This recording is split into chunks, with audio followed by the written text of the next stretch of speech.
This is Machick 2, and it's a Vampire Survivors like game, but it's completely different to Vampire Survivors. You are basically a chicken and you're killing frogs. The art style here is just amazing. It's one of the things that appealed to me to get this game and review it. And it plays exactly how you think it would. You level up and unlock abilities. You can select from free or re-roll, or you can banish. It's got the same mechanics as Vampire Survivors if you've played that game. And also you have chests, and some of these chests will have money in. So you can go to the hub area and upgrade, or some of these chests will have abilities in. Once you've upgraded these abilities, you can look really crazy, and there's also an auto attack or a manual attack. It's completely your choice, but you will just look crazy going around killing all these frogs.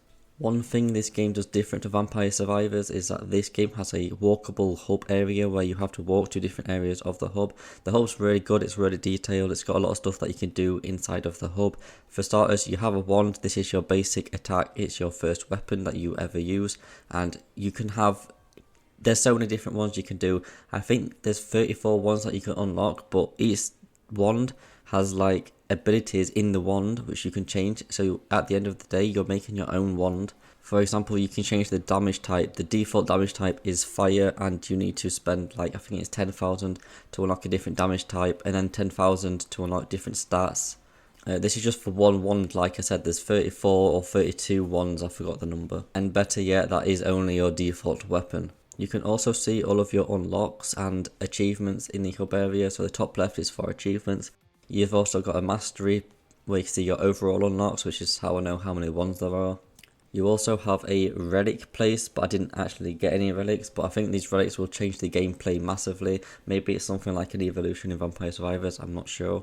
Also, a really nice thing that this game does that I've not really seen done before is that in a run, you have locations that you need to go to like any other, and you go there for a certain amount of time, it completes the location and you get something for it. But in this game, there's one which is a nest, and it will have an egg, and once you're there for a certain amount of time, I don't know how long, a few seconds, it will complete and you'll get an egg. And this egg can be a frozen egg and freeze enemies for you. It can be a murder egg and just murder enemies for you. There's a lot of different eggs that you can get, and you're going to be doing this multiple times through one single playthrough. I thought it was really nice because you don't get to choose anything, it's just completely random, but it's a nice touch and it still upgrades your character, so you're still going to want them. I've never seen this done before in a video game. Maybe the previous game had it, I don't know. Obviously this is number 2, I don't even know that number 1 exists, but yeah. So a lot of content here and a lot of stuff in the game, lots of mechanics. Is it any fun? Yeah, this game is actually, I think it might even be the second best Souls-like, or the third. It's definitely in the top 5 because this game is just pure fun. Everything you do in this game is fun. It's also got destructible environments. I completely did not mention that. There's trees and you can burn those trees down, you can destroy those trees, and obviously when the timer ends there's a big boss at the end. Now, like I said, there's a lot of things this game does differently to other games because there's like 100 there's 100 Survivor-like games that's copied Vampire Survivors, and they've not changed a single thing. They're just different games. But this game changes up a lot. Not only just the art style, that you're a chicken killing frogs, that's huge, but also the mechanics in the game and the different stuff that this game does. Also, walkable hub area. There's so many things this game does different, and it's enough to justify actually this game is great and it's not just a Survivors clone. Actually, where you choose the location of where you want to go, there's different maps. So when you choose which map you want, it's actually done in a portrait or whatever, a photo of a frog.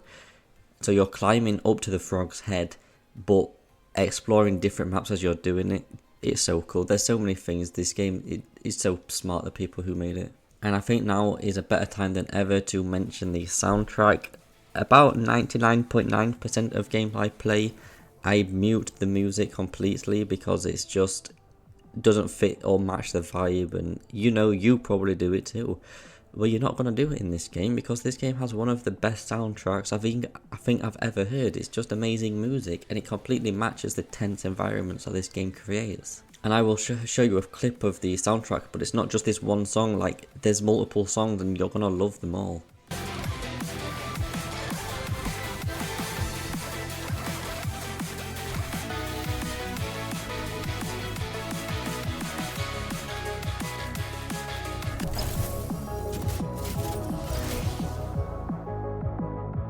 Like, it's honestly so great, and I didn't mute this whatsoever. I actually muted my own music so I could hear this music because it was just so good. Anyway, let's talk about performance. Obviously, having hundreds or dozens of enemies on screen at one single time isn't good for performance. We all know this from Path of Exile 2. Well, in this game, it's very well optimized, just like you would expect. I don't ever count my FPS, but I can normally notice a significant drop, and I didn't notice any here. It was really well optimized and really well played out. As for the negatives of this game, I can really only think of one, and it's not a negative, it's just something to mention. The second map you play is very reminiscent to a map in Vampire Survivors, and it also isn't great because the background of the map is just black, so it makes the map look a bit more 2D than normal. Like what? We're really nitpicking here because there's so much great that this game has to offer. I really can't think of a single other negative. There's a lot of content to this game, a lot of fun content. Okay, here's another one. The text. Sometimes it can be hard to read.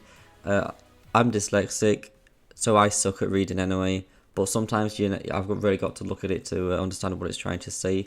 The font was just not great, but obviously we're still nitpicking at what's wrong with the game. There's not much wrong with the game.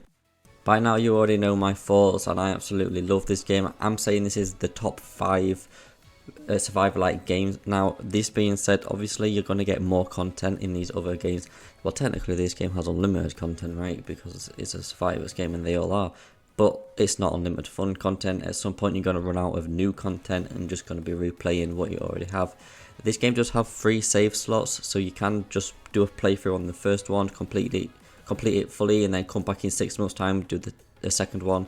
You know, you can do all of that. But as for content, you're probably going to get more content in some of the other games like Deep Rock Survivor maybe, and also definitely Vampire Survivor. But that doesn't make this game any less worth it. This game is really cheap and I recommend it fully. I think it was worth every single time. Matter of fact, it's rare that I ever say this, but every single second I spent playing this game, I've had fun. I know this game fell under the radar a little bit and not many people know about it, but please at least look at the Steam page and see if it's right for you, because man, it's so good to play. Anyway, enough blabbering on. I've explained what the game is and what's fun, what's some of the negatives to it. I hope you liked this video and I hope it was really educational in some degree. Anyway, thanks for watching and I hope to see you again. Goodbye.